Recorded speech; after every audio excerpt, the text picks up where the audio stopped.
Call to order. Aloha and good evening. I call the Neighborhood Ward 15 meeting to order. The date is January 21, 2026, and the time is 7 p.m. Roll call. Secretary, may we have our roll call?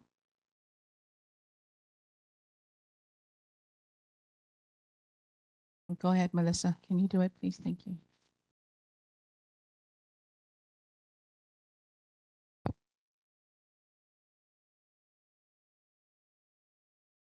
Okay, Evelyn Cullen, Here.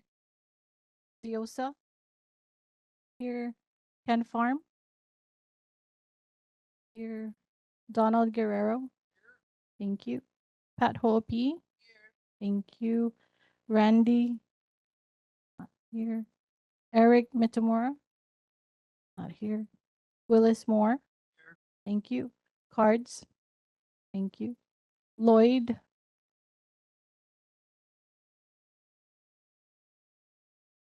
Vanji Tolede, not here. Lloyd, thank you. And Lynn Vasquez. Here. 7 members present, chair, quorum established. Very much. So a reminder of our meeting rules. Please direct all comments to the chair. Speakers have a minute and a half. Please allow the speaker to finish. Chair may limit comments to keep the meeting moving. Anyone wishing to speak is asked to click the raise hand icon online. And when recognized by the chair, to address comments to the chair. Remarks should not exceed a minute and a half. And 1 question per speaker. Additional questions will be posted in chat or emailed to the presenters. Please ensure your microphone is muted unless you're speaking. Please state your first and last name for the record before moving into your comments or questions. Written testimony may also be submitted via email using the contact information listed on the Neighborhood Commission Office website. Okay, first off, we will go into elections of officers. First one would be chair. Nominate. I nominate. Yes. Oh. Lynn Vasquez, I'd like to nominate Evelyn Cullen for chair.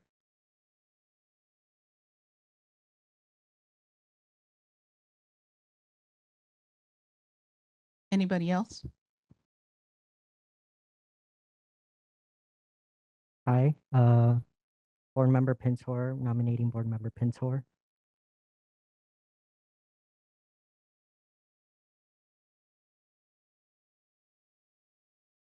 Any other nominations?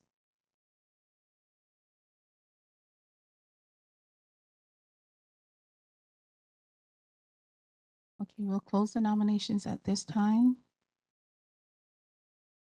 Take a vote. So when I call your name, please state the name of the person that you're nominating or voting for. Evelyn Cullen? Evelyn Cullen. Yes, ma'am. Unanimous already?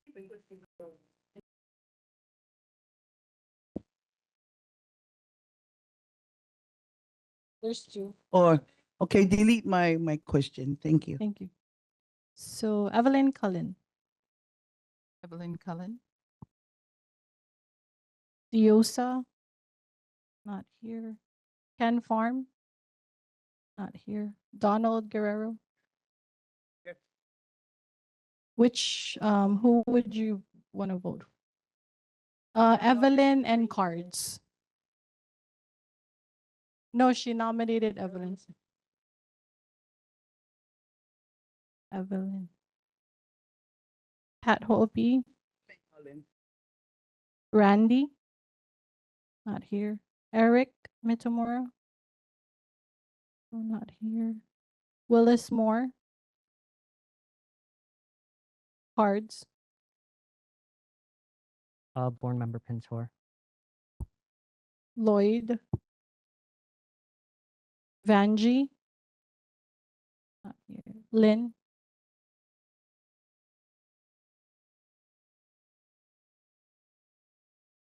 We have board member Diosa. That's 705. So we're voting for chair. The nominees are Evelyn and Cards. Who would you like to vote for?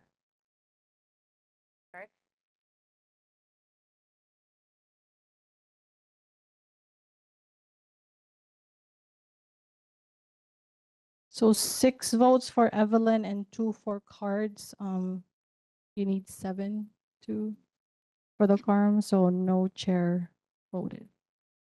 We'll move on to the next one, second vice chair.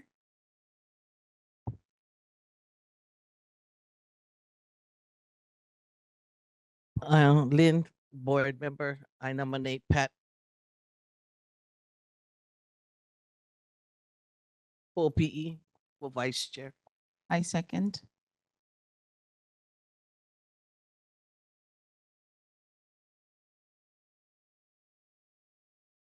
Yeah. We're looking for a second, someone else, yeah. Any other nominations?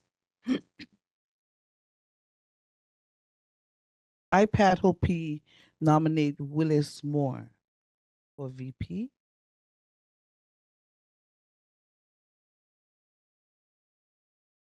More declined. Any other nominations? Can I nominate again, Ms. Chair? Okay. I, Pat Hope, nominate Diosa Mai for VP.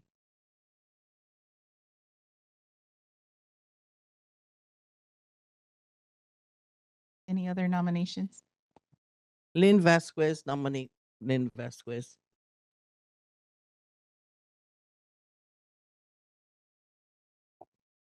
Okay, so voting or nominations, Pat and Lynn. Evelyn, Cullen.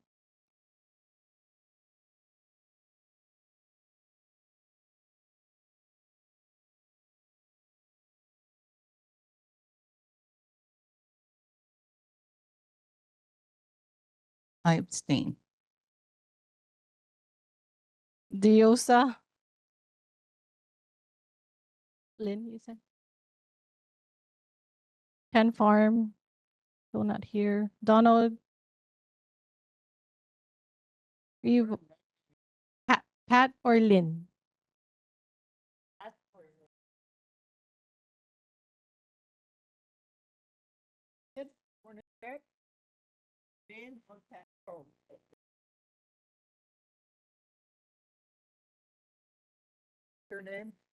Lynn.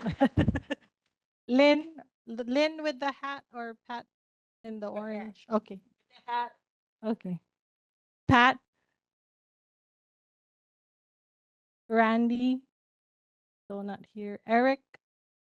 Still not here. Willis Moore. Cards. Lloyd. Banji. Still not here. And Lynn. 4 for Lynn, 2 or 1 for Pat.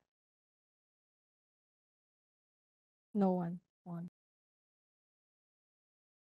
Just a real quick question. Could we like how do I say this? Table this for later.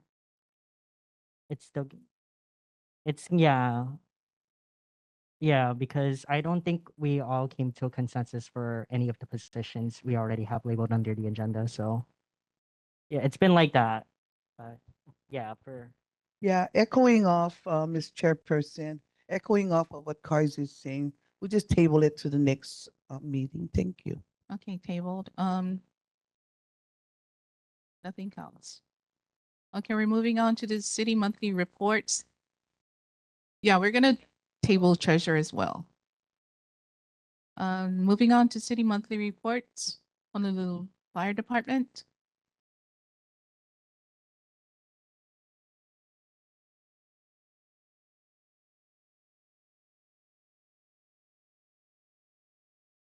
Okay, moving on to Honolulu Police Department District 1.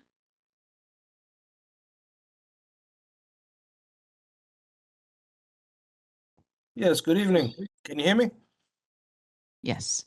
Yes, good evening, Chair and everyone present in attendance. I'm Sergeant Pedro Rodriguez, District 1, Sector 1 Sergeant, representing the Honolulu Police Department.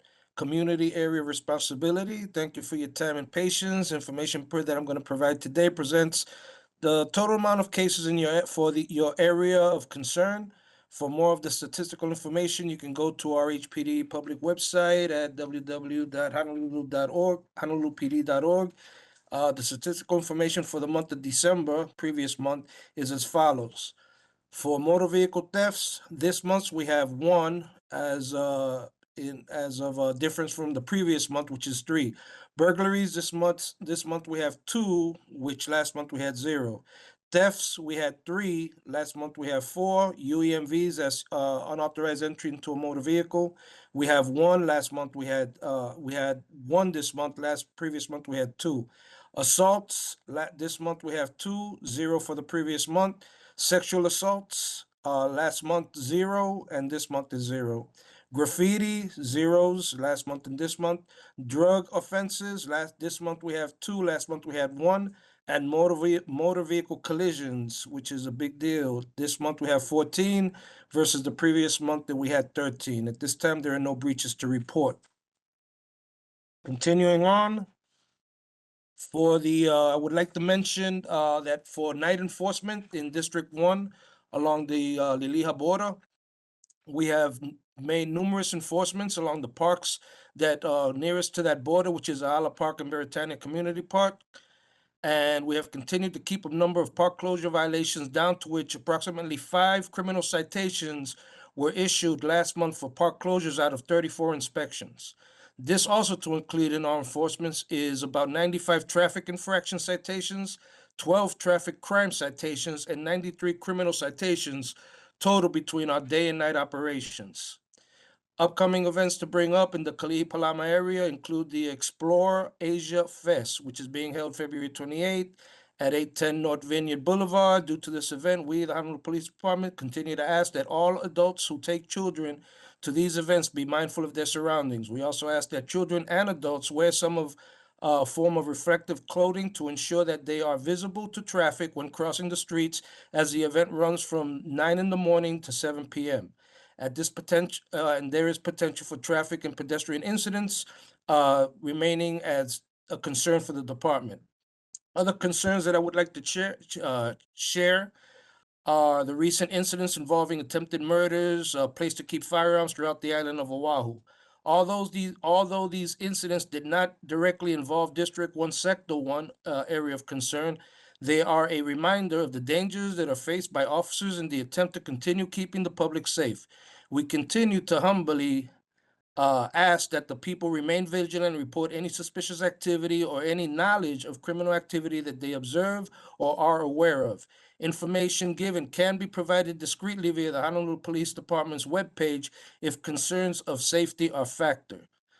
The safety tip for this month, again, continues to be in regards to paying more attention to driving at all times and be aware of your speeds when driving in condensed areas. At this time, I'm going to yield back to the rest of my time so I can answer any questions of the board if any are presented. Any questions from the board? Any questions from the community? I have a question, Ms. Evelyn. Hi, board Representative. member OPE. Hello, Happy New Year, police officers. I would like to have a question of, if we were to put together a neighborhood security watch, are you guys willing to come out and train us for this event? I would refer that question to District 5 with a community policing team, as if we only have a chunk of the area, but I'm pretty sure that any district which is asked, they have opportunities with their community policing teams to assist in those requests. Yeah, thank you, because we're looking forward to having one. Thank you. Any more questions? Okay, seeing none, thank you very much. Honolulu Police Department, District 5. Good evening, everyone. This is Sergeant Edward Tabanero. We are representing District 5. Happy New Year also. This is our first meeting for the year, I'm assuming. I'm going to read off our statistics for our District 5 area for the month of December. Our aggravated assaults for the month of December were at 9 compared to 10, which was in November. Our auto thefts were at 10 compared to 11 in November. Our burglaries are at 7, which is up from November, which was 4. Our robberies for the month of December was 0 compared to 1 in November. Our sex assault or rape type of cases, we had 1 reported in December compared to 2 in November. Our simple assault cases were up at 8 for the month of December compared to 4 in November. Our theft reports were at 26 for the month of December, which is down from 34 from the month of November. And our UEMVs, which are auto break-ins, breaking into cars, are at 9, which matched what we had in November also of 9. Our calls for service for the month of December were in the area of District 5 was 3,068, which is up from November's 2,757. Our safety tip: just be mindful for pedestrian safety. Just please, since it's still getting earlier in the day, the sun's going down earlier. Please use reflective or light clothing. Please utilize all marked crosswalks when available, and please assist with children if they're crossing the street. Have them use marked crosswalks also. Other than that, I'm not sure if we have Lieutenant Yamashi, our lieutenant, here to chime in if he has any information to pass on to the board. Good evening. Happy New Year. We have a District 5 Coffee with a Cop coming up. It's going to be on March 6th from 9 a.m. to 11 a.m. It's going to be held at the Liliha McDonald's, which is located at 414 North School Street. Again, that's March 6th from 9 to 11. We encourage the community members to come out, have a coffee with the police, and talk story. And from now, we'll take any questions, comments, or concerns. Thank you, guys. Thank you. Any questions from the board? Any questions from the community?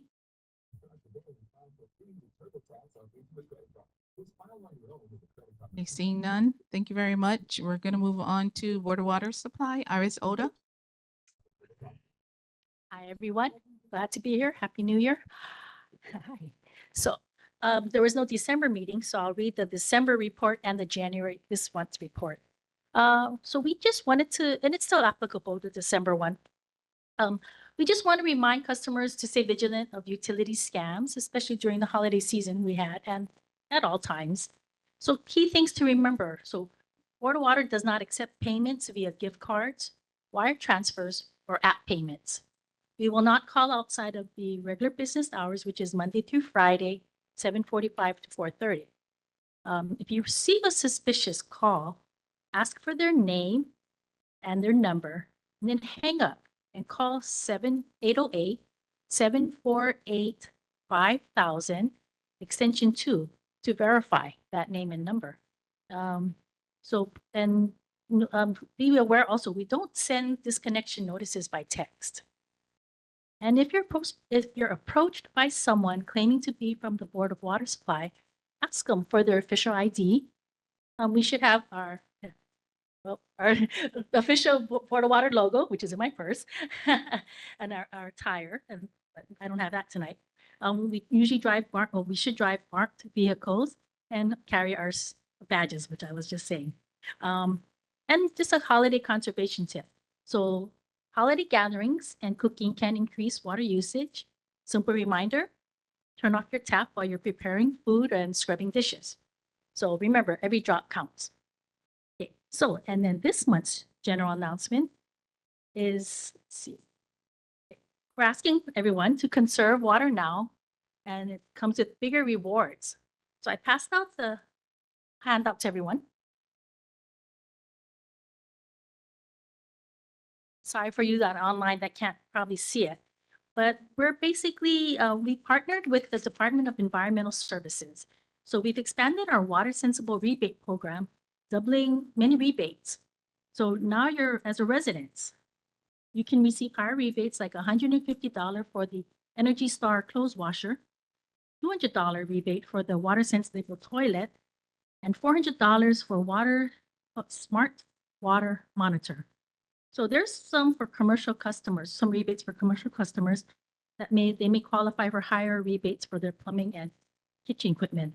So that goal is simple, is that we want to help everyone save money while using less water.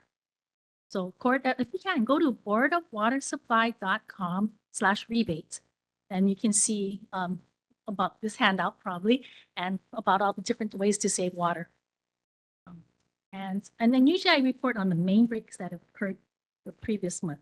So got to mention that. In November, there was two. They're both on the 14th. One was near 1138 Kalihi Street, and the other one was near 3850 Salt Lake Boulevard. And that was November.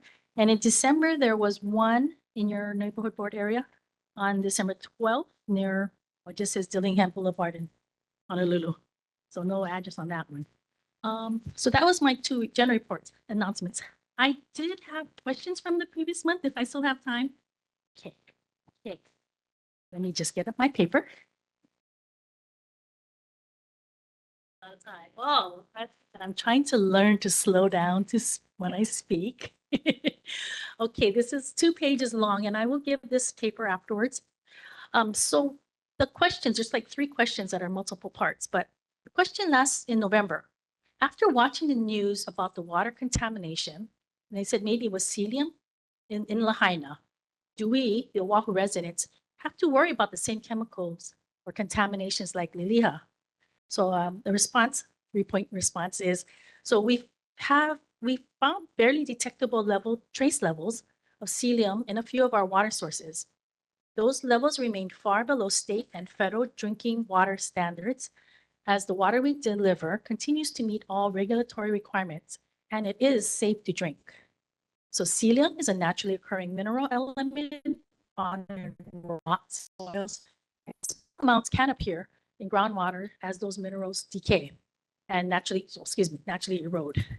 So the Hawaii Department of Health recently shared findings on Maui, noting that the celium levels detected there are also under the MCL, maximum contaminant level, established by the DOH and the EPA. So you can read more about this at, health.hawaii.gov/news/levels-of-celium-detected in Lahaina water system, all hyphens between the words.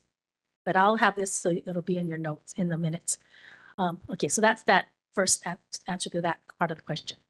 Then I was asked, how often does the Board of Water test for contaminants? So we test on an ongoing basis, and the frequency depends on the specific contaminant and regulatory requirements. Some are tested yearly, some monthly, quarterly, while some are monitored even more frequently if results indicate the need for additional sampling. So we follow all state and federal guidelines. So if any contaminants were ever detected close to this MCL set by the Hawaii Department of Health and the EPA, we immediately shut down those sources, because we all drink from it too. So we want to protect ourselves, everybody. So customers also so you should be getting your annual water quality report, which summarizes the testing we perform for the sources that serve your property. Sent to customers twice a year. And our priority is to ensure that drinking water we deliver meets all the state and federal drinking water standards. Okay, so that was the first question. The second question was Mr. Thomas Beck from Public. He asked, at the time we were requesting a 20% cutback or reduction by everyone. So how long is that request going to be? So the 20% reduction request is not formal. It's not not a formal time-bounded requirement. We share this message as a strong conservation push to decrease the water demand, and because of those ongoing dry conditions. And then we also have the closure of the several water sources due to that Red Hill crisis. And so our conservation messaging will continue, and we'll provide updates if conditions change or if any required measures are put in place. So right now it's just the not form is just we're asking for that. Okay. Then the third and final question is, and then well, this is kind of related, since we're asking for the reduction in water, kind of how can the Board of Water allow further development or redevelopment in the Kalihi area, like the increase in the redevelopment or additional units at KPT or Mayor Wright's housing, things like that. And then how will or does the Board of Water Supply address the increase while asking for the reduction in use? So I have 4 points here. So we do review building permit applications issued by the Department of Planning Permitting for new construction and renovations. There's no building moratorium in Honolulu, although water source capacity has been significantly reduced by the closing of our Haloft shaft as a precautionary measure because of the Red Hill fuel prices or fuel release. So water conservations are required to ensure efficient water use, and then we are developing new water sources to replace the sources that we had to shut down. So we review proposed projects to ensure there's adequate water capacity to support affordable housing developments without impacting the reliability of the service for the existing customers. So that was the answer. So hopefully it answers the questions. And if there's any questions or things. Any questions from the board? Any questions from the community? Okay, Mr. Beck. Davis.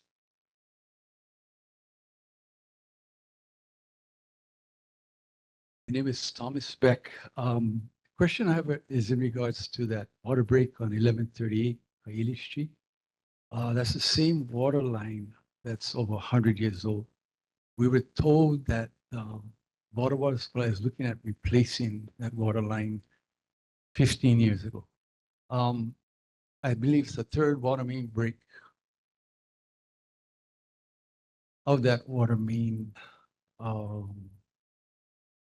Is there any timeline that the water supply is planning to replace that line, or is it because of the underlying construction ongoing currently with the Gulick overpass that it's been delayed?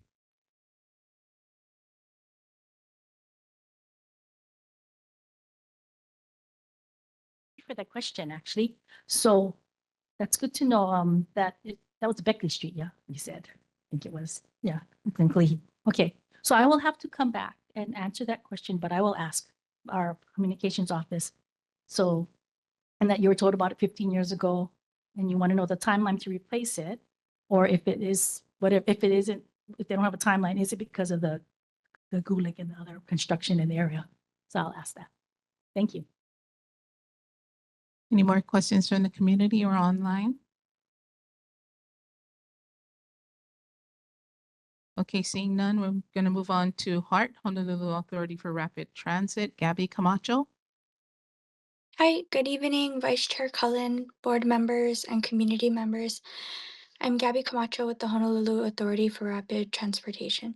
So I have one update for you all. We have an upcoming neighborhood design workshop for New Hellevi Station, or the HCC Kapalama Station. It's scheduled for February 4th from 6 to 8:30 p.m. at the HCC cafeteria, and the address is 874 Dillingham Boulevard. Attendees will have the opportunity to review feedback received from the first New Hellevi Station workshop, view updated renderings, vote on select aesthetic design options, comment on proposed materials and colors, and share feedback on neighborhood integration, as well as provide input on updated designs. And parking will be available at Lot 1 and 1C. So if you're unable to attend the workshop in person, you can still provide your comments and questions by using the link that I will put in the chat, or by emailing us directly at info@honolulutransit.org. And I'll also put the link in the chat for the event webpage. So the neighborhood design workshop so far, the first rounds have been a good success, where the public was really able to interact with a lot of the project teams, so like the designers, and see what the station's going to look like in their neighborhood. And I've also met a few of you at the neighborhood design workshops, Vice Chair Cullen. So we're looking forward to seeing you guys there. This concludes my presentation. If you would like to get in contact with us at Heart, you can email us at info@honolulutransit.org, or you can call or text our project hotline at 808-566-2299. So we can open the floor if you have any questions. Any questions from the board? 6 to 8 on February 4th at HCC cafeteria. Yes. Hi. Board Member Pintor. Hi again, Gabby. Thank you for coming today. I wanted to suggest once again, for HCC's station, if there could be a bathroom that's implemented. I don't remember a bathroom being open in Kalihi Transit Center. I know there's only one in Waipahu, around near like Philcom. I don't know about the one in Pro City. And I haven't been past Waipahu, but I do go to Waipahu for my dance practice. And I'm very terrified about the bathroom situation because some of us really need to go, and it's kind of like disappointing that we don't have enough bathrooms for like Pro City, for possibly Kapolei, and all of the other stations and upcoming stations. So I hope that's integrated within the future designs. Thank you for your suggestions. I know that there is a bathroom at airport and then also Kehi Lagoon Station. And I am pretty sure that there will be in the segment 3 stations, but I can double check the specs and I'll put a link to all the specs for all the stations in the chat. Any more questions from the board? Questions from the community? Mr. Beck? This is in regards to the Middle Street station. From what I understand, they had to go down 350 feet to for the base of that station. When I called Hart to find out if they had any information in regards to why they had to go that deep and what the cost was. They couldn't give me an answer. Is it possible for you to basically find out why they had to go that deep? The second thing is, that's basically a 35-foot, 35-story building. If they known that it existed, and they should have known by when they did the drilling, tested, I'm questioning why they didn't look at possibly moving the station. I understand it was a lot to do with reference to the bus station, that they try to get as close as they could, but that's a pretty expensive footing. If you could find out the answer for me, I appreciate it. Thank you, Mr. Beck. So just to verify, you're asking what the cost was for the footing of the Middle Street station? Yes, Okay, I can come back to you next month. thank you. Thank you. Any more questions from the community online? Okay, seeing none, we're going to move on to our city elected officials. Starting off with Mayor Rick Palangiardi's representative, Deputy Director Stephen Courtney, Department of Information Technology.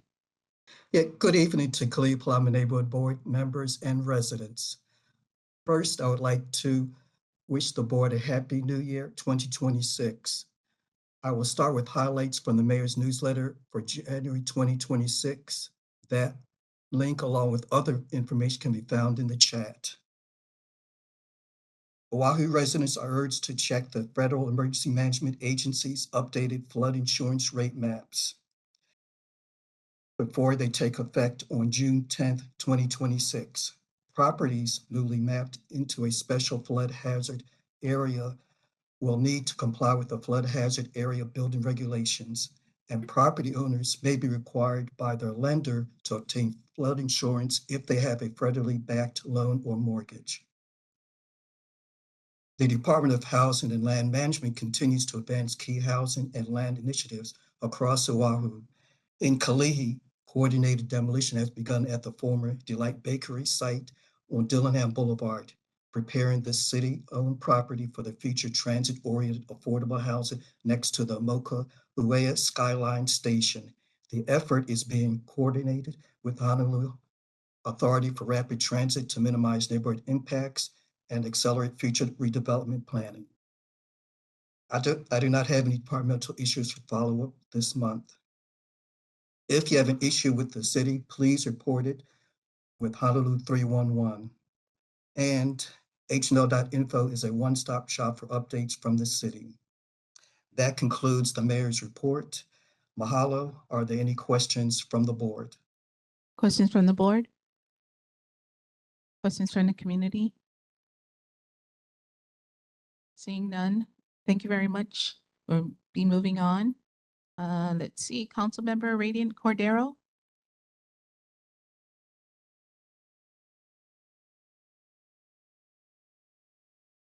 Hi. Aloha, Vice Chair Cullen. Can you hear me? Yes. Hi. Sorry, I apologize. I'm unable to be there. I had to fly up to the Philippines for a family, with my family. So I apologize, but I'm here joining you virtually. And I just wanted to say Happy New Year. And I'm excited because February 4 is another station design that I get to be with Board Member Cullen. Vice Chair Cullen, I believe. Yeah. Yeah, Vice Chair, we're going to be together again. I do also, speaking of community meetings, I want to mahalo Councilmember Dos Santos Tam for taking the charge and leading along with myself as well as Senator Kim and Representative Templo a meeting for our Gulick area community about the H1 and the State Department of Transportation's updates there. I know that Dina from my team is online. I'll just ask her to put some updates that we also shared with you all in a former report about the Kalihi-Pālama neighborhood park. I know that some updates were provided by the Department of Transportation there. So I just wanted to remind everyone about some changes about the comfort station that's coming soon there. So she'll put that in the chat.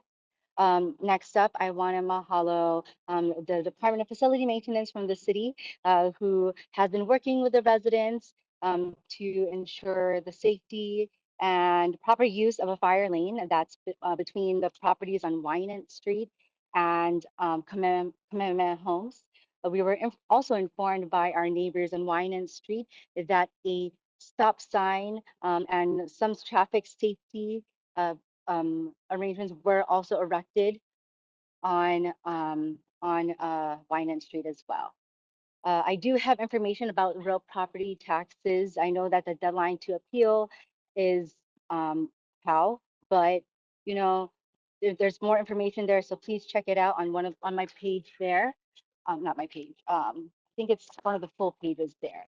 Also, I do have information about some legislation. I really wanted to start the conversation about maybe whether or not if we should consider taking up the rules of the road report. Just for your information, the city now does permitting, uh, for those that are under the age of 18 and they apply for permits all online. And not all, I'm sorry. Some people do it in person, but they are able to do it online. And then the youth will have the opportunity to pick up their permit from the DMV in 60 days. I know that this discussion does not make it law. I just really wanted to start that conversation. And if it is even considered at the state legislature, hopes to see that conversation moved further with the community, as well as both the state as they make their decisions, and then the city and the counties as we implement what the state directs us to do. With that, I wanted to open it up to all of you for questions. Oh, sorry, is my video off? Hi, any bad. questions from the board? Any questions from the community? Thank you very much, Radiant. Seeing none, we're Thank going to you. move on. Thank you to Tyler Dos Santos Tab.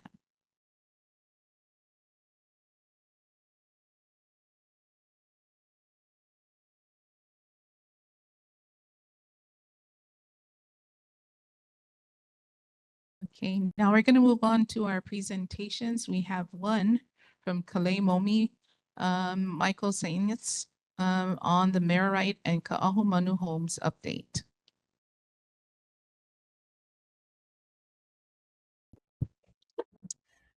Aloha, everyone. Chair Cullen, thank you very much, and we appreciate the opportunity. I'm actually Chris Duker. I work with Michael Sainz.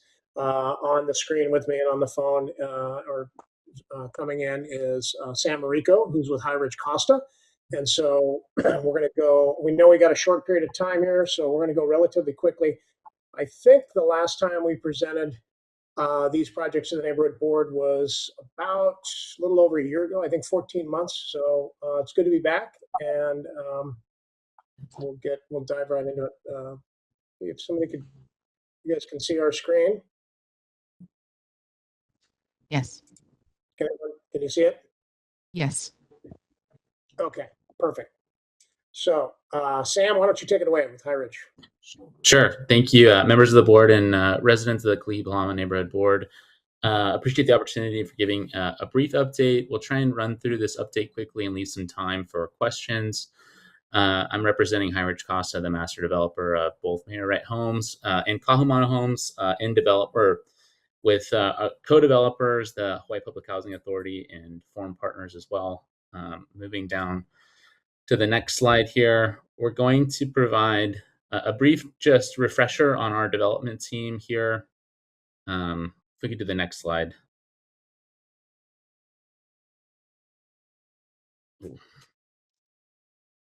Chris, I think your screen's frozen. Oh, is it? Oh, you know what? Sorry, guys. I got too many. I'm not used to WebEx here, so we're gonna go. I gotta stay in this mode. Can you see that, Sam? Yes. So here with us today are representatives of again, just going over really quickly a refresher of our team here and providing some brief updates of Merite Homes and Kakumana Homes to redevelopment initiatives in the Kalimomi portfolio. With us are some representatives from the Hawaii Public Housing Authority. They're the land lessor and partner in this development initiative. Obviously, they have countless communities across the state, some of them being Merite and Kahumana Homes as well. Again, next slide. I'm here with High Ridge Costa, the master developer and of the Kalimomi initiative. Our goal is to create 10,000 new units across the state to the marquee properties being Merite Homes and Kahumana Homes. High Ridge has been in business for over 30 years. Everything we build is affordable or workforce housing. Here represented is just a brief kind of overview of the first targeted sites of the Kalimomi redevelopment initiative.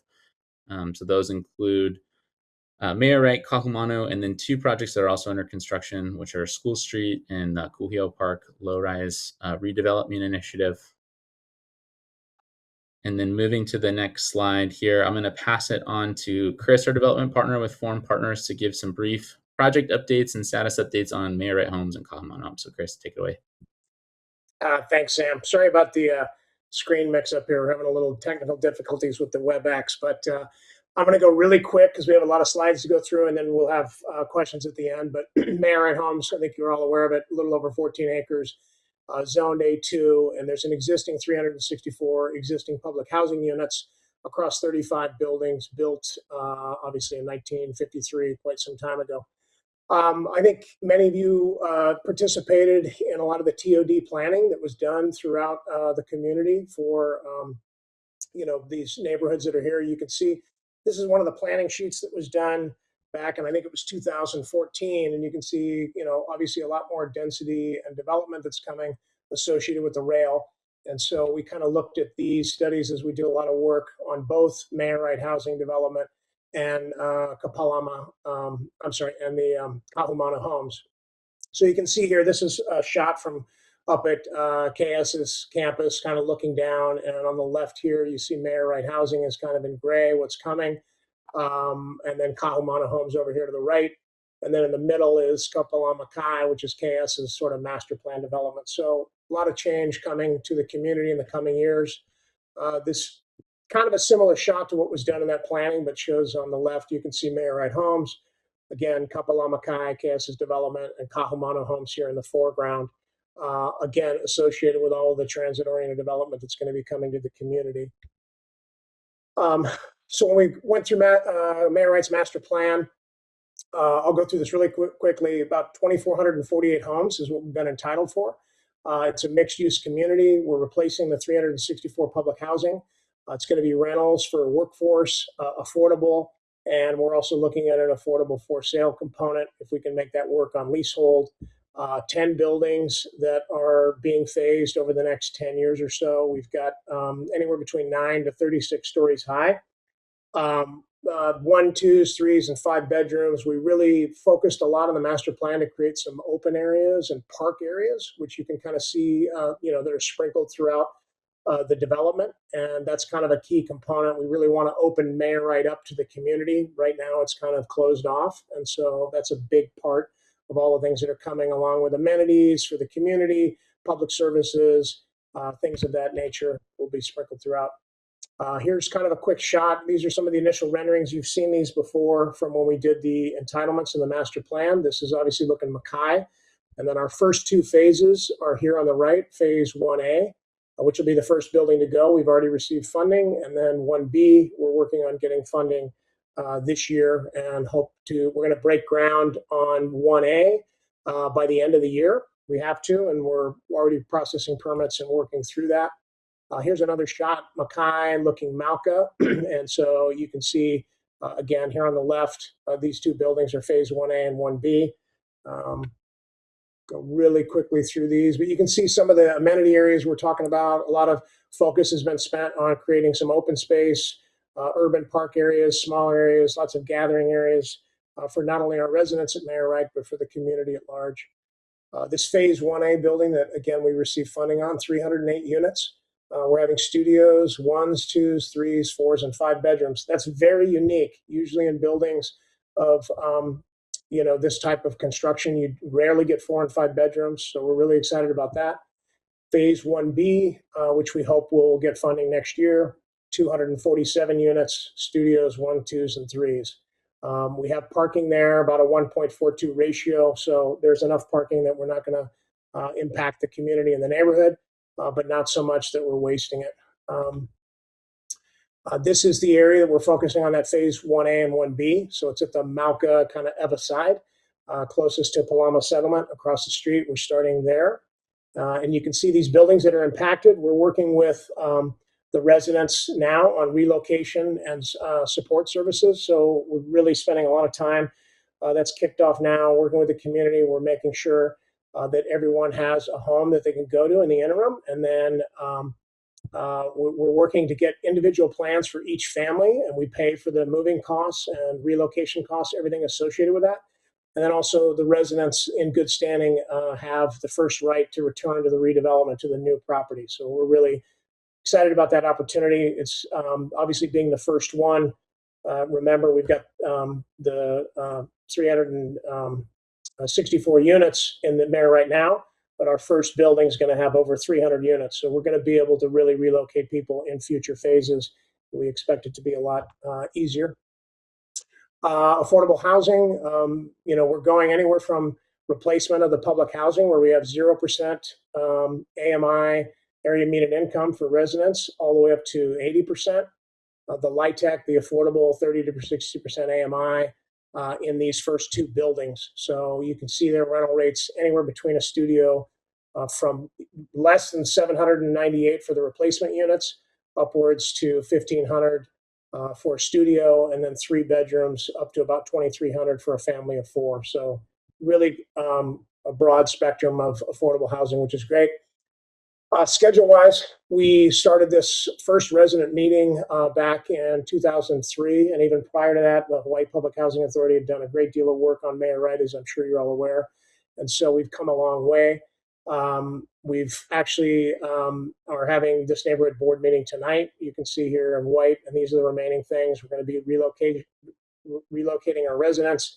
And then we've submitted for permits. And again, fourth quarter, we're starting construction on phase 1. So it's been a long time coming, and we're really excited about the new homes that are coming to the area. So Kahumanu Homes, not too far away, as you know, down the street off Waikimilo. 7.4 acres, zoned A1 as well for residential, 152 existing public housing units and 19 buildings that were built in 1958. The master plan here, there's some similarities to Mayor Wright. Again, that same focus on, where we have taller buildings. We really spent a lot of time, and HPHA was passionate about making sure we have open space, making sure we have a connection between the rail and Kamehameha homes, which Hawaii Public Housing Authority has just south of here. So you can see this sort of open area that we're going to activate with kids' play areas, possibly a community pool, and some different things throughout. 6 buildings that are going to be built in 6 phases, 18 to 29 stories, which is about 300 feet on the taller buildings, 1, 2s, and 3s, and a lot of the same sort of amenities and parking ratios that we have at Mayor Wright.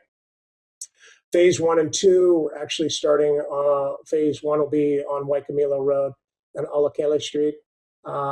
And we are looking at 313 homes, that 30 to 60% AMI, in addition to the public housing units we're replacing, about 5,000 feet of commercial.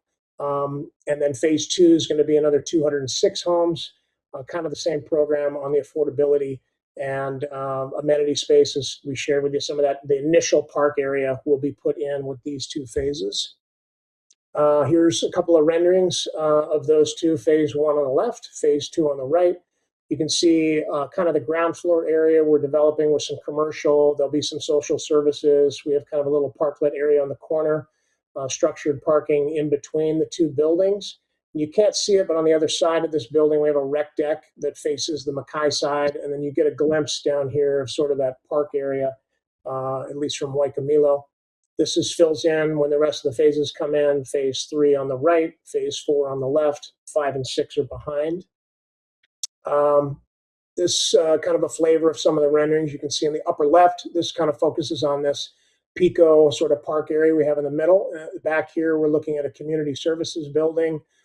This area we see is somewhere we could have, concerts and bring in food trucks and really activate this area with different kinds of things for the neighborhood. You can see another shot here on the right that shows it between the 2 buildings. On the lower left, this is sort of the next, there's another parklet that's, again, that connection from Kamehameha Homes on the bottom right, sort of flowing through. And then the one on the bottom right shows looking Mauka through the project. Different phases for, you can see phase 1, 2, 3, 4, 5, and 6 on the right. The buildings that are affected in each phase. So buildings 1, 2, 8, 9, and 10, which is about 40 units, will be in the first phase. And again, we're going to work that just like we did at Mayor Wright in terms of all of the relocation process and everything. That's super important. And that is the focus first and foremost, is making sure our residents are able to move so that we can make the community better. And hopefully we're bringing them back into these residences. Same affordable AMI levels, so I'll kind of skip through that. Schedule-wise, we've finished all the ones in the gray. We did not receive an HHFDC financing award this year. That often happens. It's an oversubscribed program, so we're working on applying not this year, but next year, because we're working on building permits and some other things now. But our hope is that if we receive funding in 2027, that we would get a shovel in the ground in 2027, 28, and have people moving in and open in their homes in 2030. And with that, again, I know a lot of info fast, but I'm trying to adhere to your time. So with any questions, we'd love to ask them. And then also, too, we have a website for both projects that you can go on, and feel free to email us or call, and we're happy to answer any questions and open it back to you, Chair. Vice Chair Cullen. Thank you very much. Any questions from the board? Hi, just a quick question. Who approves these projects? I just want to know because every time they come, they just kind of drop with the entire, drop a huge bomb, stating that this is what we're going to do without giving us the background behind it. So just want to know who's in Sure. charge.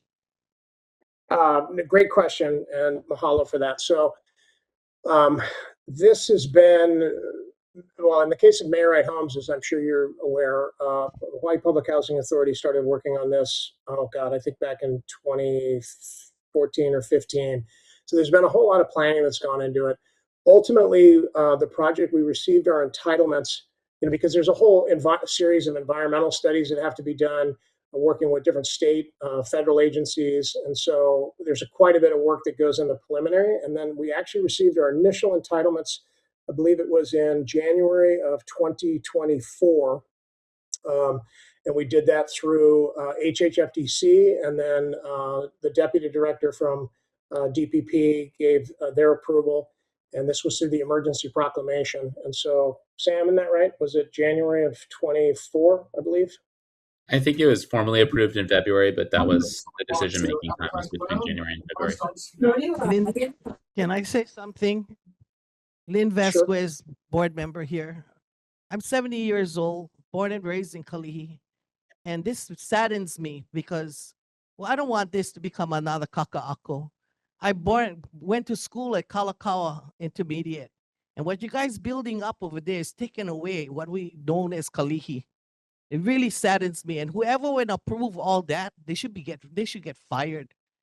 They really should, because it hurts all of us who live in Kalihi. That's not the Kalihi that we're gonna remember. You guys taking away our Kalihi. You guys making it another kaka'ako. You guys not from here. You guys from the mainland, so you guys don't feel what we're feeling. I want to put on record what I'm saying here tonight. If I may, Member Vasquez, I did grow up here in Hawaii. I live here in Hawaii. I raised my family here in Hawaii. And I take to heart what you're saying, and I understand what you're saying. I think this is something that our community has grappled with for many years. And I understand, I don't live in Kalihi, and I know you do. And so it's different because it is your neighborhood where you live. But,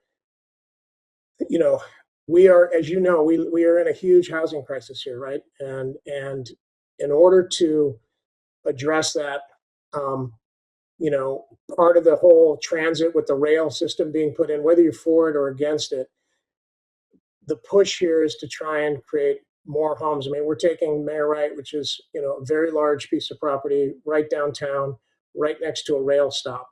And I know it changes the community, but we're talking about adding, 2,448 homes where there was 365 homes that are over 50 years old. And we're trying to solve the housing crisis. And I get that may not be,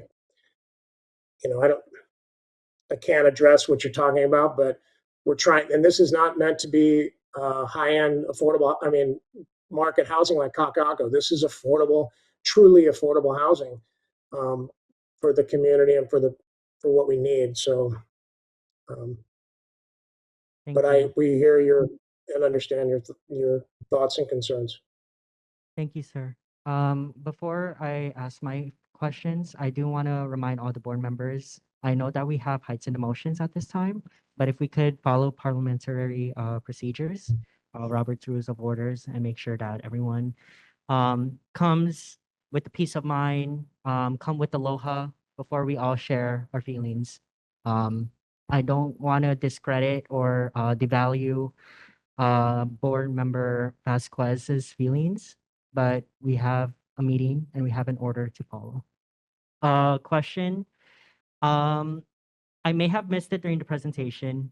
I had to take bereavement for a little bit, but are Native Hawaiians, Kama'aina, going to be prioritized in being a part of this housing by any chance? Because I have been seeing on TikTok, you can discredit me on this, but I have been seeing a lot more people outside of Hawaii promoting housing vouchers and telling everyone outside of Hawaii to get these vouchers as soon as possible to move to Hawaii because it's paradise.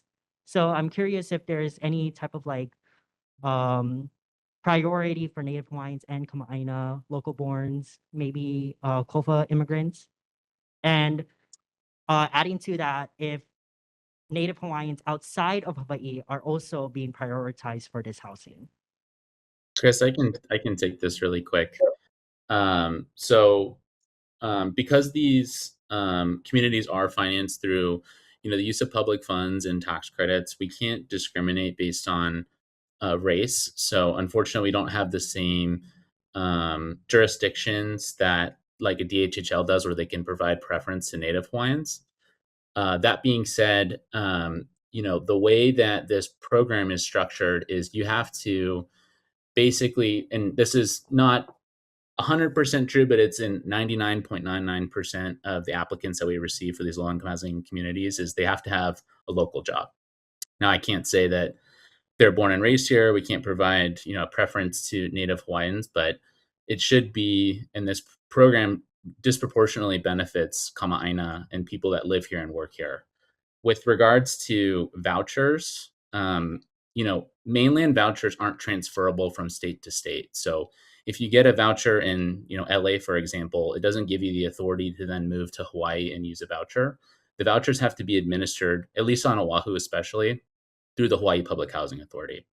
And so they can't just take a mainland voucher and just transfer here willy-nilly. That's not how the voucher program works. So that's not how it's set up. And that's not something that will, happen at this community. Okay, thank you. But the state jobs thing, it's not necessarily a local job.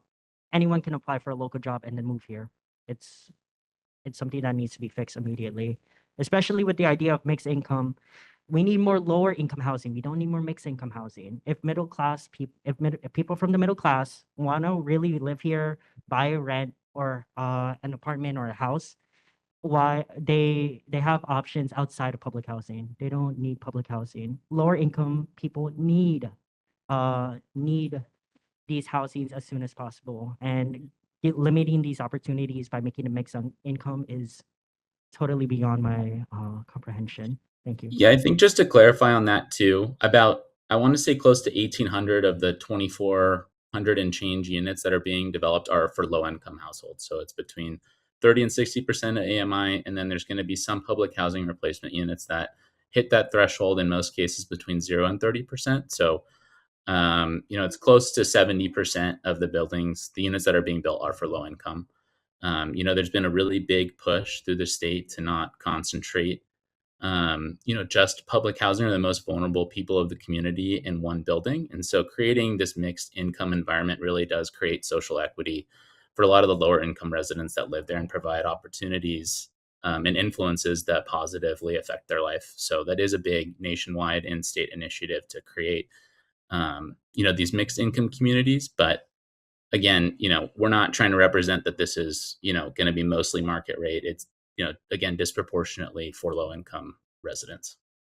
And to answer your question too, on trying to prioritize local jobs, you have to be living here and justify your job for almost a year to move into these low income communities. So it's not like you can just move here, get a job quick, and then move right in. You really have to kind of establish some roots. I know that a year isn't that long of time, but again, it's really not prioritizing people from just getting a job and then moving in right away.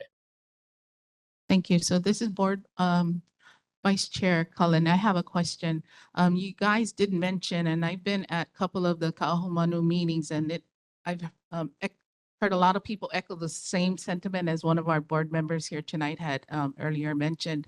And I did hear someone mention earlier as well that funding for Kahumanu was not provided for this year. So you guys are going to try again for next time, next year. So I think the stop to this would be, if you don't get funding, then everything is at a halt.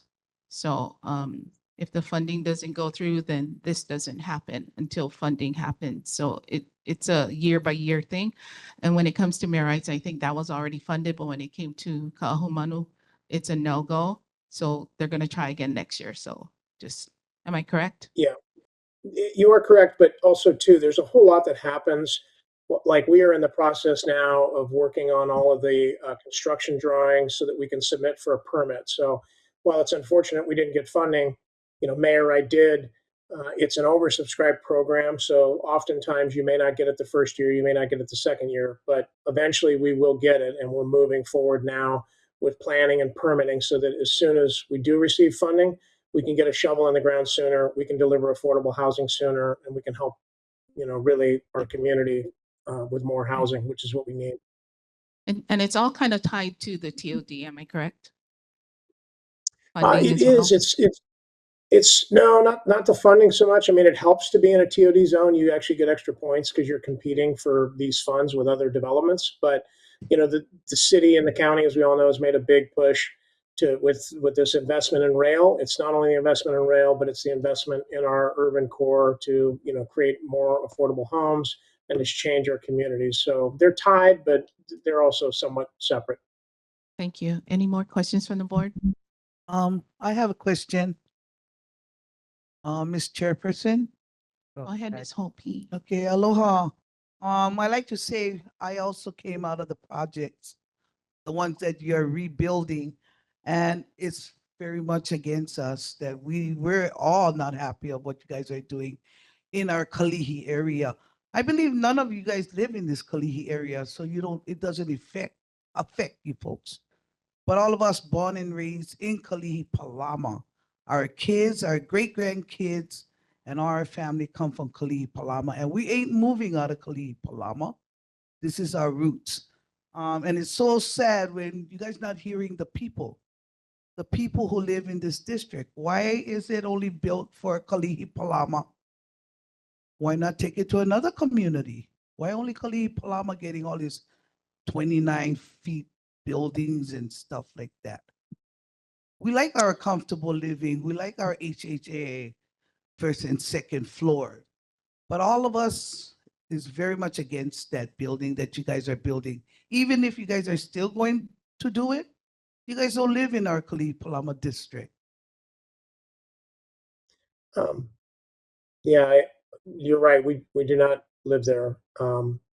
We are a part of this community, but not that specific community. So I understand, as I said earlier, your concerns. I mean, I know change is difficult. I think, we see it all over Honolulu. This is not the only community where we are doing these affordable housing development. We have some, in Mo'iliili. We have some in Kaka'ako. We have some in Pearl City. We have some in Nanakuli. We have some in, neighbor islands. And there is change coming to all of our communities. And I know, I wish I could say something better. And I understand it's not everybody likes it, but you all know we need housing. We have to build more housing, and it's anyhow. I understand what you're saying, and I don't have an answer for you other than we're trying to build more affordable housing, and we're trying to do it in a Pono way, but it is change for sure. If I may interject, this is Moy Mohana. I'm with Harwich Costa as well. To give a little bit background, there are many members of the community that are actually in support. And what we've seen historically on communities that we've built throughout Hawaii over the last 15 years is over 70 to 80% of the members in our communities are from the direct area itself. The last community we've completed up in Kapolei, 70% are from Kapolei and Eva that have lived in homes with their families 3-4 generations. The majority of the community that we just completed in Kapolei, except for one individual on Social Security in a kapuna that moved from the mainland, were all local. So this is workforce housing. This is for people who are working in Hawaii for Kama'aina.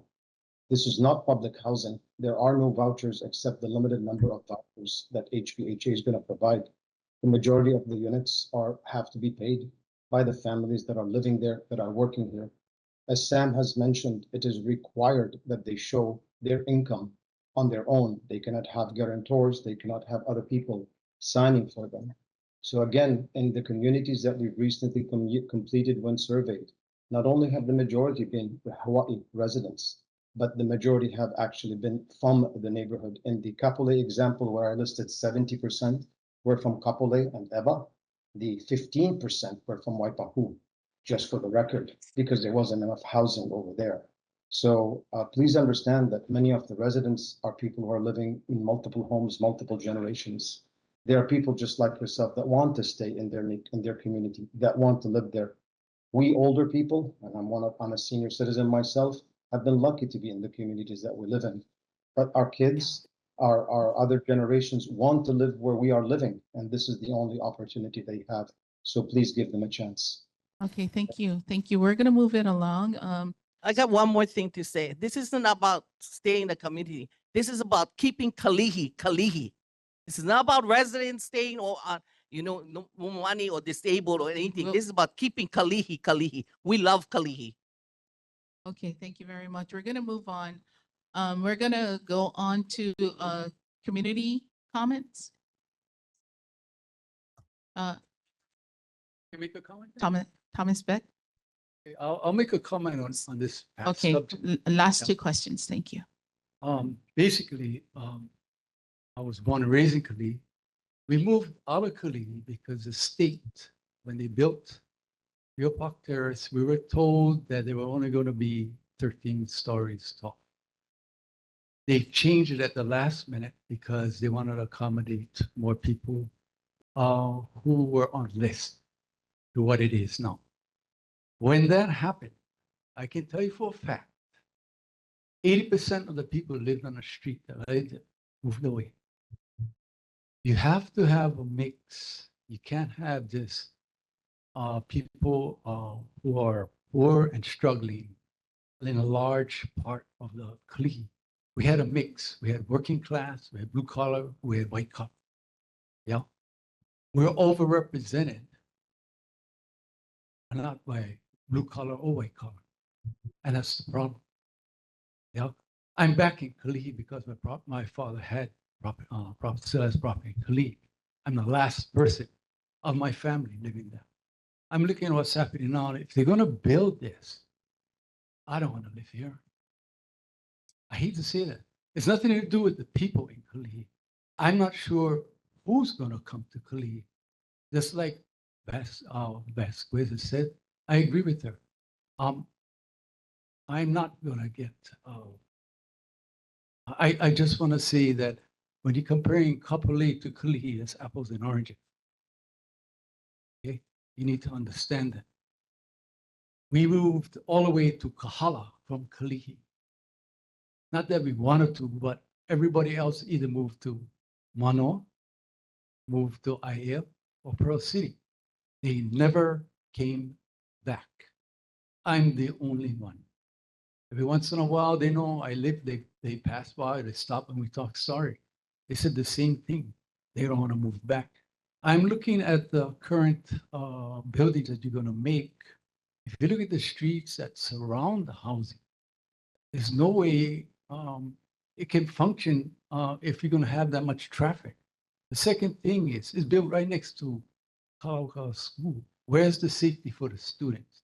Are they going to have security for the students? When you have that much people in that area, I don't know what's gonna, how they're gonna, there is no school that's right next to a building like that or a housing like that. Thank you very much, Close Mr. Beck. proximity is, it can cause problems. Okay, thank you, Mr. Beck.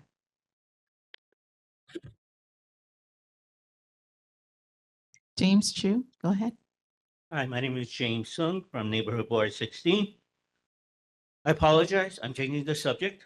I'm inviting all of you to a tour of Safe Places this Saturday at 10 a.m. It is part of Kalihi-Pālama. It is the Kalihi Juvenile Assessment Center. It's kitty corner. Is it related to the? No.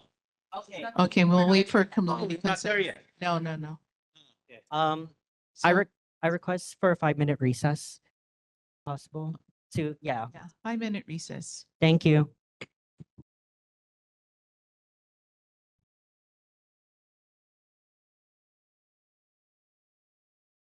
I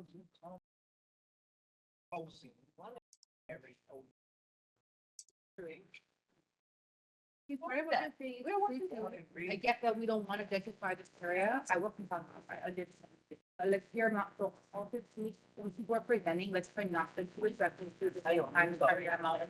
Just because when it comes to Panalelo, everyone else can be on YouTube. So let's professional. Yeah. And let's I get them. I know. If you guys care, I understand. That's what happened. That's a lot. They always drama. That's another thing. That's another thing.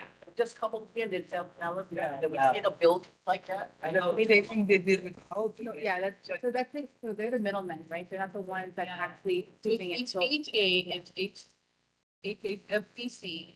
They already had a couple of meetings regarding all one of policies. Captain and I was that one. Yeah. But everyone that was present. Same. Totally. Right. I know it's kind of on both sides.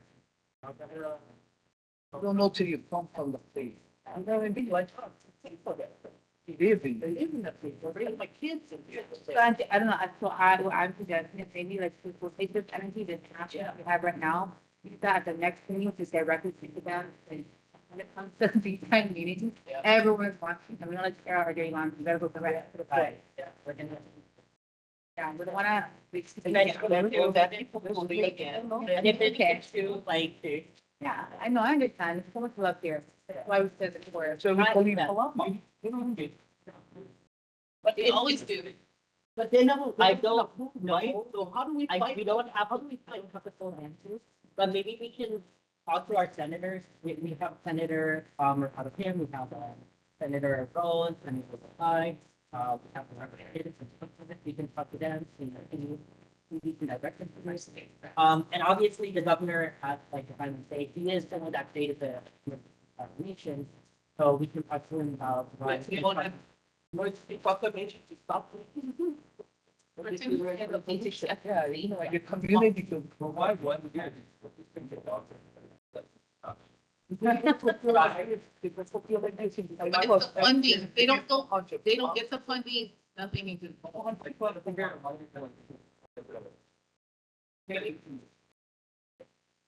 They're not thinking about the school, the infrastructure, the water, the sewer, the capacity that they're bringing to that small band. That tiny, I did police, the hospital language. Yeah, the sewage. Fire. Ready.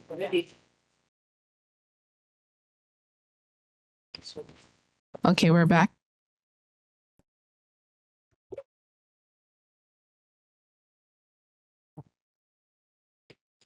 All right, Kalihi-Pālama Neighborhood Board 15 back in session.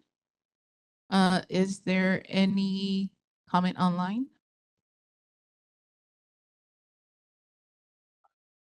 Seeing none, we're going to move on. Thank you very much for our presentation tonight. We are going to our community updates, U.S. Army. Oh, sorry. Oh, yeah, I'm sorry about that. Councilmember Tam's office, Lynn. Thank you so much. I'm so sorry for being late. I appreciate you accommodating me. I'll be super quick. Happy New Year, everyone. In the chat, I have a link to Councilmember's January newsletter and all of his newsletters from last year.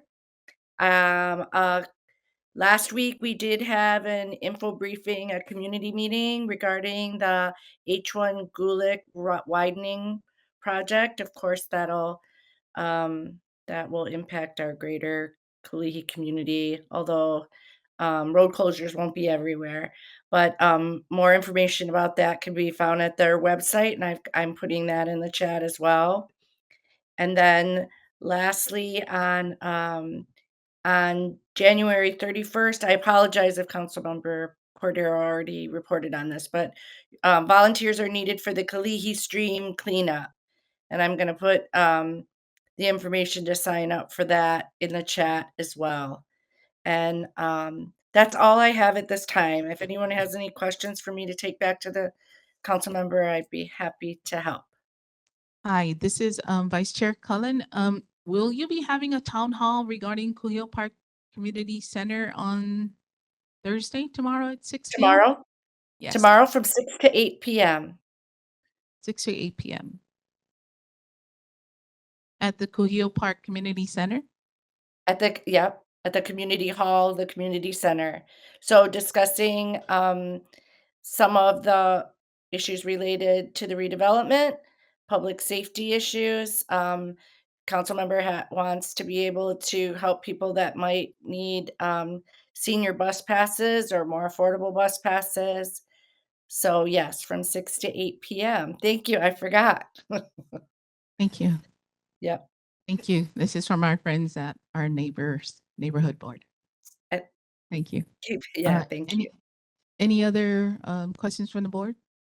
What day again? Chairperson, what day and time was that cleanup? Tomorrow, the cleanup. The cleanup is the 31st of January from 8:30 a.m. to 10:30 a.m. And I'm going to put information in the chat for you folks. Thank you. Any more questions from the board? Questions from the community? Seeing none, thank you very much. Thank you. I appreciate it. Same here. Moving on to our community updates, U.S. Army Garrison Hawaii Military Report. Selena Gitkowski, welcome back. Nice to see you. Hello. Good evening, Vice Chair, members of the board. Happy New Year. Our first announcement is our next hiring fair is February 9th at Helemano Military Reservation Training Room. Starts at 8:30, ends at 2. It's open to the public. You can apply online beforehand. Just bring your application with you. You'll also need 2 references, proof of ID, social security card, and a resume. There's opportunities and all kinds of stuff. But for those that are that want to work for CYS or Child Youth Services, they have lots of different perks that's available. So discounted childcare, training, commissary, and PX privileges. So lots of good perks there. Most of our training is going to happen over in Central Oahu. So if you're really, really interested in that one, we can always send you our training advisory, but that's usually sent out at the beginning of the month.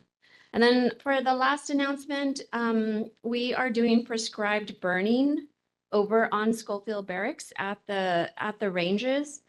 The primary scheduled date for those prescribed burnings is April 13th through the 19th. Alternate dates are in the mix if weather turns bad or what have you, but that will be up to their decision. The prescribed burning is an effective tool to help the spread of wildfires, and it also helps to protect endangered plants and animals. So all of this has been approved by the Hawaii State Department of Clean Health, the Hawaii State Department of Health's Clean Air Branch. We coordinate with the U.S. Fish and Wildlife Service to ensure all state and federal requirements are met. So multiple personnel are always on hand when we're doing prescribed burning, from firefighters, aviators, engineers, range and safety officers, natural and cultural resources specialists, EOD specialists, law enforcement personnel. All of those folks are out there when we're doing prescribed burning. And then we have Army wildland firefighters that remain on site each night to monitor the area to make sure it doesn't spread. And it's a lot of the guinea grass that they're burning down, so it doesn't get out of control. And that is all I have. If anybody has any questions? Thank you. Any questions from the board? Questions from the community? Okay, seeing none, thank you very much. Moving along. So now it's time for the residents and community concerns. So 3 minutes. Go. Yeah, it's your time. If you would like to have community concerns, please line up in front of that microphone. Thank you. And raise your hand if you're online. Okay, once again, my name is James Sung, Neighborhood Board 16. I'm inviting the neighborhood board to the Kalihi Juvenile Assessment Center. It's a safe place location. It is part of Kalihi-Pālama. Tour will take place this Saturday, January 24th. at 10 a.m. It is located at 1828 Makuhini Street. It is kitty corner of the entrance to Kamehameha School. It's not in either of our jurisdiction. It's actually in Lolita Aleva area. I did make this presentation to them too. But just so that you know, if you are working in a school, right, this will be a good place for you to go because you'll be able to help and point kids where to go without you getting in trouble. Leave it up to the experts. Thank you. Okay, we have Kristen Liana online. Hi, can you hear me? Yes. Okay. Good evening, Chair, board members, and community residents. I'm actually a little nervous, my first time being a part of a neighborhood board meeting, but my name is Kirsten Liana. I am a resident of the Kalihi-Pālama district. I'm here tonight to address a nearby business property which has become a chronic public nuisance. On a consistent basis, a group of individuals gather on and around a private property company store at the corner of Gulick and Waterhouse Street, leading to excessive noise, loitering, public drinking, illegal parking, public urination, and sanitation concerns. This activity often continues into the evening hours in direct conflict with noise regulations intended to protect residential communities. And it is important to note that this property is not zoned, permitted, or intended to function as a nightlife or gathering venue. I have communicated with the property owner, and based on his response, it appears that he has made reasonable efforts in addressing this issue. He has indicated, however, that even property owners face limitations due to existing enforcement constraints and the way these matters are currently handled.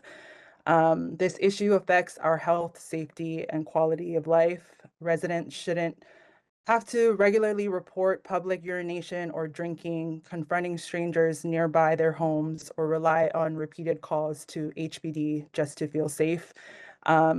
We are asking for intervention and accountability, not temporary enforcement. Some potential solutions might include installation of concrete barriers or site control structures to clearly separate pedestrian access from street use and prevent illegal gathering and loitering. Possibly improved lighting and visible signage stating no loitering, no after hours activity, and no trespassing. Ongoing monitoring or follow-up rather than reactive response calls. Possibly a formal meeting with the business owner, city officials, and HPD to establish clear expectations and compliance. This problem has gone on long enough, and we are asking the neighborhood board and city to help bring lasting preventative solutions so residents can once again feel safe and respected in their own neighborhood. Thank you. Thank you, Kirsten. I have Radiant Cordero, Councilmember Cordero would like to respond. Hello, Kirsten. Thank you very much for bringing this concern up relating to the business that's operating not within their jurisdiction, as well as zoning at, and I want to repeat, Factory Street and Waterhouse Street. Is that correct?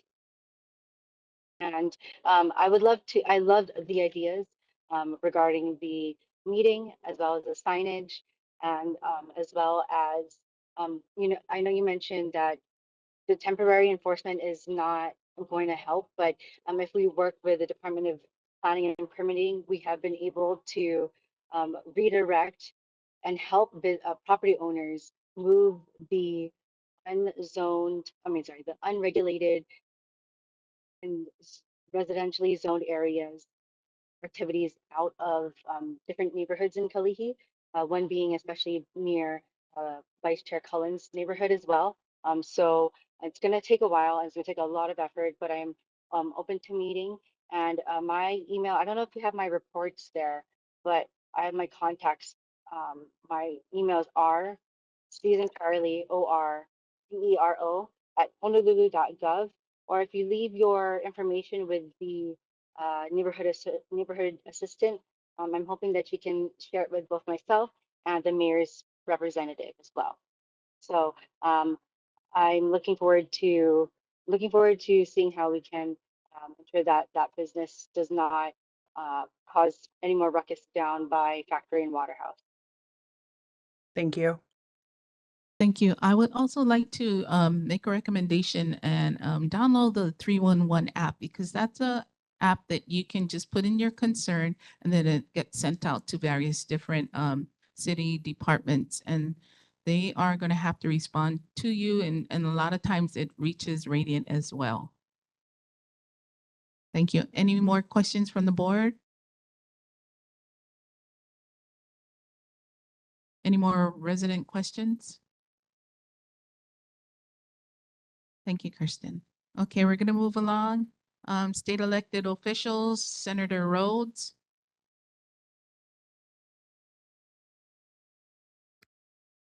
Hi, hi everyone. Can everyone hear me okay? Yes. Okay, perfect. Thank you so much. Hi. Unfortunately, Senator Rhodes couldn't make it tonight. I'm Mia Ogata. I'm his legislative aide, so I'm here on his behalf to give the report. Just a couple of things I want to highlight for you folks. So one of the first updates is that there's going to be $5 million in capital improvement program funds, which have been released to help finance construction at Honolulu Harbor. This is to help harden existing facilities in order to protect them from severe weather events that could potentially occur. And second other point on my agenda that I have to let you guys know about is that the AARP Hawaii is going to be sponsoring a free seminar on how to stop fraud before it starts.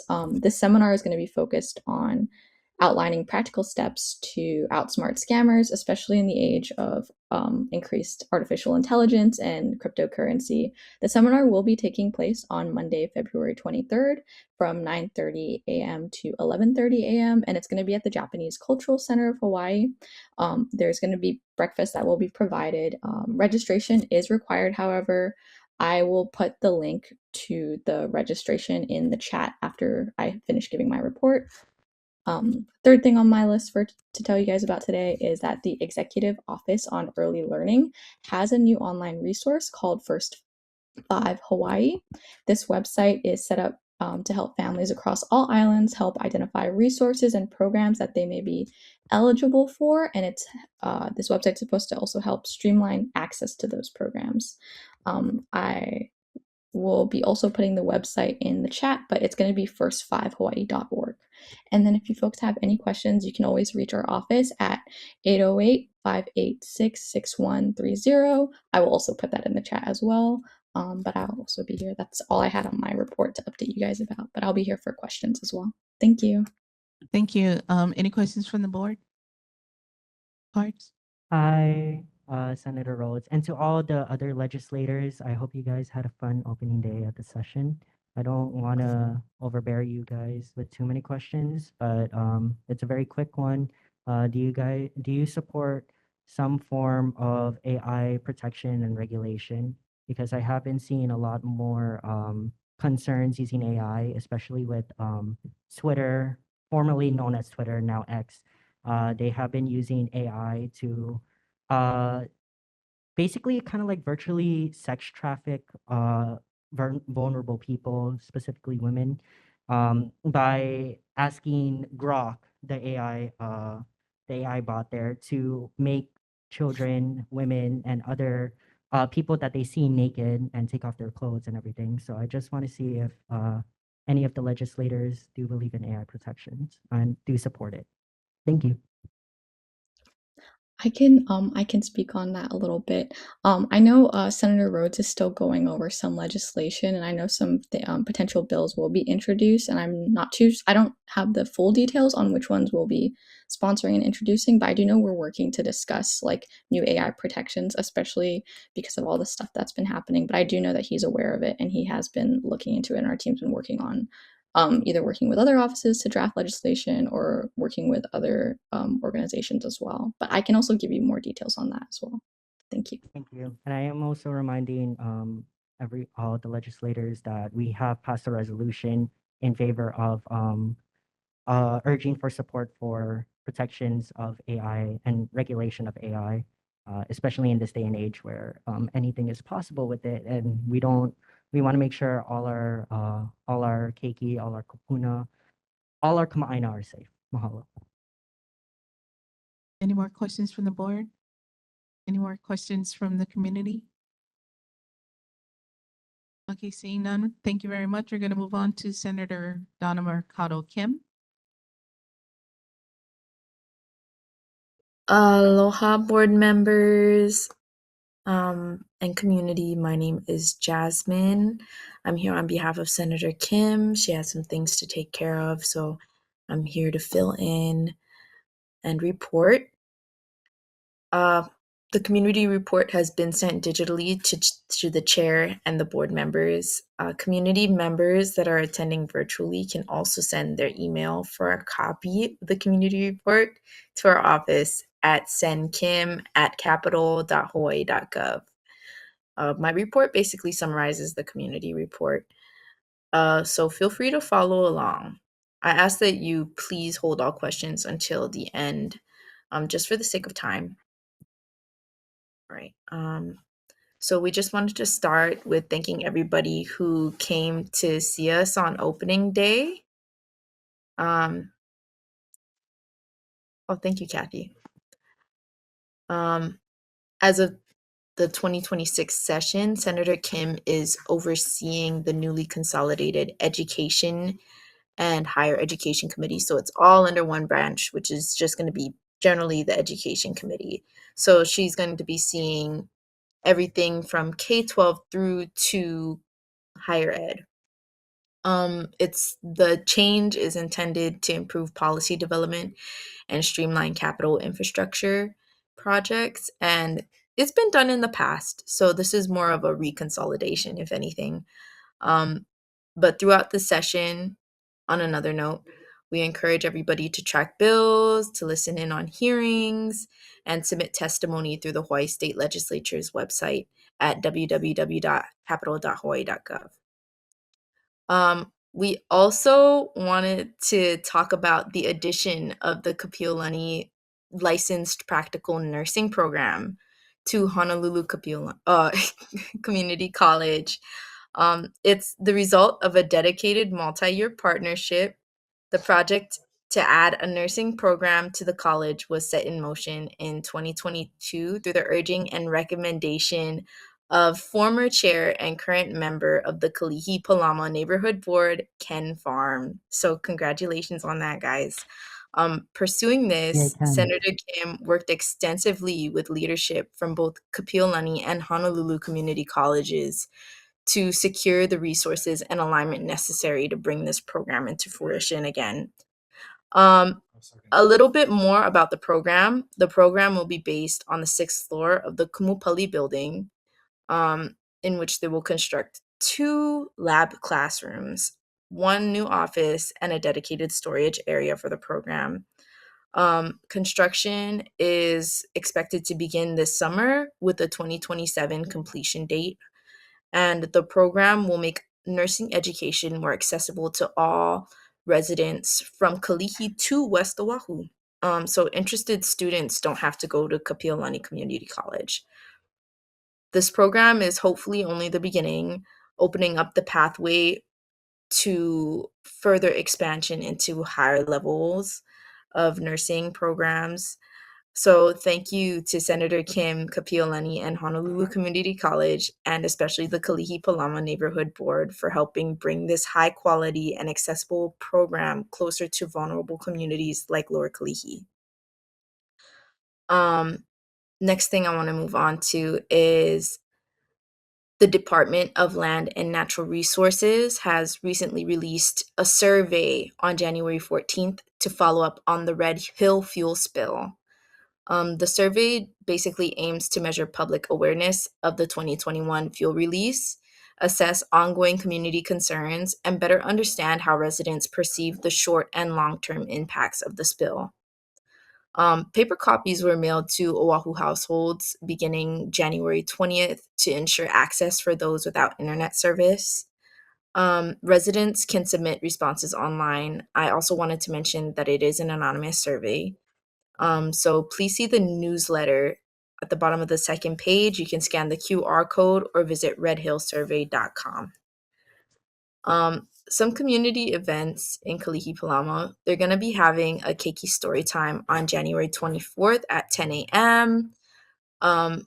Just for the little kids, so toddlers up to age 5, in partnership with the Daniel Kahikina Akaka Family Foundation. And then the Explore Asia Fest for Lunar New Year, so Happy Year of the Horse, is going to be on February 28th, starting 10 a.m., ending around 7 at the Palama Settlement, so 810 North Vineyard. So yeah, they're going to be having a lot of vendors over there, so check it out. More information at pacificexpos.com/Explore Asia Fest. So in closing, are there any questions? Any questions from the board? Any questions from the community? Hi, sorry. Okay, board member cards. Thank you. Once again, hi, Senator, and the representatives of Senator Mercado Kim. Once again, it's the question regarding AI, if you do support AI protections and regulation. Thank you. So as far as AI goes, I don't know too much about what's going on with the bill drafting. I'm just here to represent. So if anything, I'll go back and ask Senator Kim about what she thinks and then get back to you on that, if that's okay. Thank you. Thank you. Can you put your email in the chat? Yes, I will ask Melissa to do that. Thank you. Any questions from the community? Okay, seeing none, thank you very much. We're going to move on to Senator Glenn Wakai.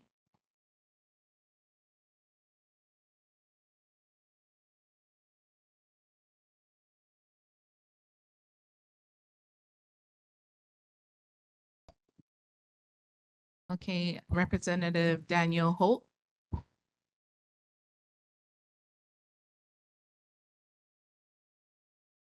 Representative Shirley Templo. Aloha, friends. Can you all hear me all right? Yes. Beautiful. So, aloha, everyone. My name is Kamakea, or you can call me Kama. I am a newly appointed session worker with Miss Shirley Templo. So, happy first day of session, everyone. Hope people who got to visit the Capitol had a real good time today. Yeah, so I'll be representing Miss Templo for this meeting. Already having such a good time with you folks, per usual. You know, Kalihi get it done, period. So I just gave a cute little link to our January newsletter, which has some like updates that Miss Shirley and her team are working on right now. So we're just gonna go over that real quick. So we're gonna start off by just talking a little bit about our legislative staff. So we have a pretty good staff. Our staff is about six to seven members. So we have myself as the digital content producer, our committee clerk Justin, our office manager Ed, our legislative aide Miss Colleen. Of course, we have Miss Templo herself, and then our analyst Elizabeth, and our beautiful, beautiful support dog Libby. Yes. I just want you guys to get kind of familiar with Miss Templo and her staff, because you're definitely gonna see us around at more of these community events, because one thing that Miss Templo kind of prides herself on and like encourages her staff is to be like out in the community and go to all of these community board events. So yeah, just if you see if you see their faces, or like if someone's like blah blah blah Colleen or blah blah blah comma, like don't hesitate to like say hi and ask questions, because we're always like here to support you guys. Anywho's, so Miss Templo is also the vice committee for finance. So they just had their first committee briefing where they discussed and worked about funding. I'm so sorry, my dogs are barking in the back. Just try to ignore them. Where they talked about, oh my God, lots of funding pertaining to the DOE and their budgets for the upcoming fiscal year. I'm so sorry. Oh my gosh. I greatly apologize. It's okay. We can't hear the dog. Oh, okay. Okay, it's just me then. Period. Oh, where was I? Yes. So that happens. One thing I would also like to please announce that in the upcoming legislative session, the topics of recreational gambling and recreational marijuana are going to be a very, very big topic of discussion. So Ms. Templo kindly asks all of you folks to fill out a brief survey about your folks' opinions because she wants to hear your voices. And I put it in the chat. She wants to hear your voices and your opinions on it because she has formed her own opinions, but she very much values the opinions of the community. And she wants to, like, if you guys have like differing opinions to her, she definitely wants to hear that out as we continue moving on with further discussions. Um, Anywho's moving on from that, we recently had the first KLC, which is the Kalihi Leadership Conference, for the first time in more than 25 years. So this event marks a meaningful return to student leadership and development and connection in the Kalihi. So we were honored to participate alongside Representative Ikaika Hasi, sharing insights on leadership and public service. Students engaged in breakout sessions focused on communication, planning, time management, speech making, and problem solving. So this happened at our very own Farrington High School, which is the school I attend. I attend. So lots of the student government students were invited. So our different classes, and our associated student body. This was spearheaded by Ms. Templo herself and Representative Ikaika Hasi, as I said before. But a very big shout out to Ms. Grace Domingo and Ms. Lauta Shen, who also helped spearhead this little fun conference. Anywho's, moving on, we also recently had the Kaho'iki Village Caroling Town Hall, where Miss Shirley and a bunch of community members went around caroling, which was super fun. Love that. Yeah, I just wanted to mention that real quick. It was also the Hawaiian Chip Company's 25th annual anniversary, where Miss Shirley was lucky enough to award them with a plaque or a certificate, which basically says thank you for all the stuff that you do for our community. Because if you don't know, the Hawaiian Chip Company is right here in the neighborhood. Super good taro chips, one of my faves. Next, we're talking about applying for micro grants for food security. So that application is now open. So the state of Hawaii is now accepting applications for the micro grants for food security program. So it's a new $2.2 million initiative designed to strengthen local food production and support local food security efforts. So it's administered by the Department of Agricultural and Biosecurity. The microgrants for food security offer $5,000 worth of grants to individuals and 10,000 grants. Oh my God, $10,000 worth of grants for Hawaii entities and not corporations, Hawaii like local businesses who kind of who bring forth the values that these grants bring forth, if that makes sense. So eligible projects include local or home community gardens, small scale farming, composting, traditional crop cultivation, educational workshops, and improvements to harvesting and local storage. So it's just we're helping to like give away this money to like increase the development and growth of local food in Hawaii, because that's one of the things that Miss Shirley really values, and which I do as well, because I do lots of work at Kokua Kalihi Valley with roots. So that's something I was really happy to be a part of. Um, yeah, that's pretty much it for me. Just remember to stay connected with us. Make sure to follow our social medias on Instagram, Facebook, and check out our legislative site to learn more. Yes, thank you guys so much for your time. I appreciate all of you. Thank you. Any questions from the board? Hi. Board member cards? Hi, Kamakea. Once again, the question regarding AI, does Rep Templo support AI regulation? And yeah, just AI regulation. Yes, so unfortunately, since Miss Templo couldn't be here tonight, because oh my God, she would love to answer that question for you. But unfortunately, I myself don't know at the moment whether she supports it. But if I remember correctly, she's actively working or she's trying to like work on a bill that that manages AI in that, like, it gives like kind of like tighter restrictions on it. But please take that with a grain of salt. Like, please feel free to email us, call our office, or DM us on Instagram, and Ms. Temple will be happy to answer you for any more questions regarding you. that. Thank you so much. Any questions from the community or board? Oh, I want to just share a little bit to Kamakea. Okay, board member Ho'opi.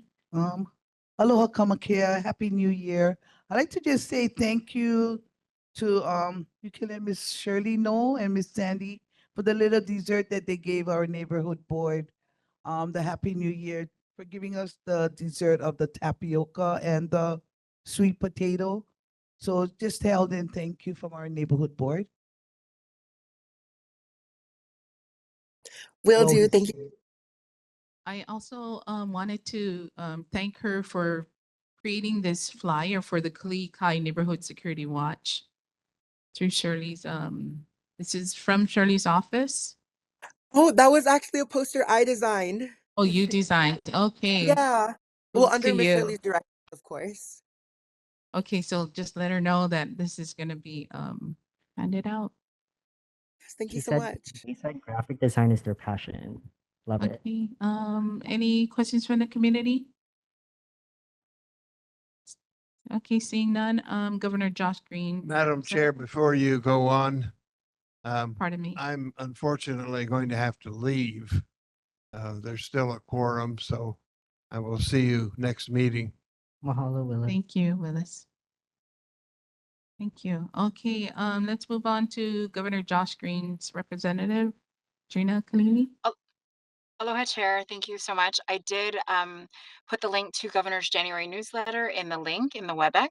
It is also available on his website. And just some key highlights you'll see on the front page of the newsletter is the groundbreaking celebration for the Kuhio Park Low Rise project for HPHA. There is also a story about I think a subsidy program available for lowering utility rates, like for power, like energy generation for your home, like a transition for solar programs, because the federal subsidy programs have ended. And those are the key stories of interest in the newsletter. There were some items from the November meeting that I'm still following up on, including safe crossing at Nimitz near Kahuiki Village. And I am aiming to have a written response to the neighborhood board by our February meeting. And if there are any other questions for governor or DOT or the administration, I'm happy to take them. Thank you. Any questions from the board? Any questions from the community? Okay, seeing none, thank you, Trina. All right, for board business, I think we're gonna table filling vacancy, but we are gonna approval of the regular. I object. I think there is a person. Oh, he just wanted to see. Oh, okay, got it. Got it. We just, yeah. Yeah, why don't we? Yeah. Filling a vacancy. I'm sorry, I didn't see him. Anyone interested in filling a vacancy? We have one at-large seat.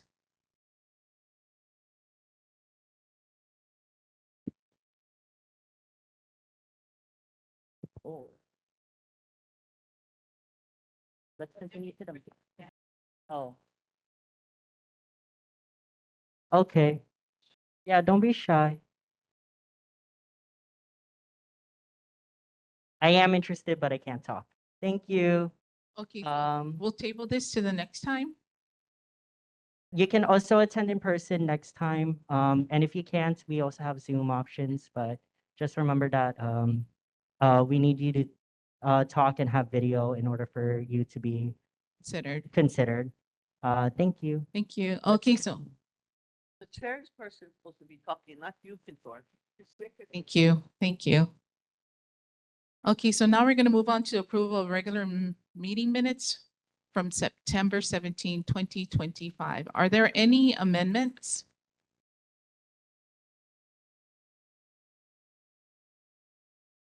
Okay, if none, minutes approved as drafted. Approval of regular meeting minutes Wednesday, November 19th, 2025. Okay, so it's approved as drafted. Okay, so for Community Resources, Salvation Army Family Services, Food Pantry, and Local Food Pantry and Emergency Food Help, 808-521-6551. Catholic Charities Hawaii, 808-521-4357. So residents can call the helpline to ask about rent, utilities, relief, and housing support programs. Announcement, the next Kalihi-Pālama Neighborhood Board number 15 meeting scheduled to be on Wednesday, February 18th, 2026 at 7 p.m. at the Kalihi-Waina Elementary School Library. The Kalihi-Pālama Neighborhood Board number 15 recording can also be seen on Olelo Channel 49 or at the olelo.org/live at the following times. First Monday of each month at 9 p.m. and second and fourth Thursday of each month at 11 a.m. Meeting adjourned.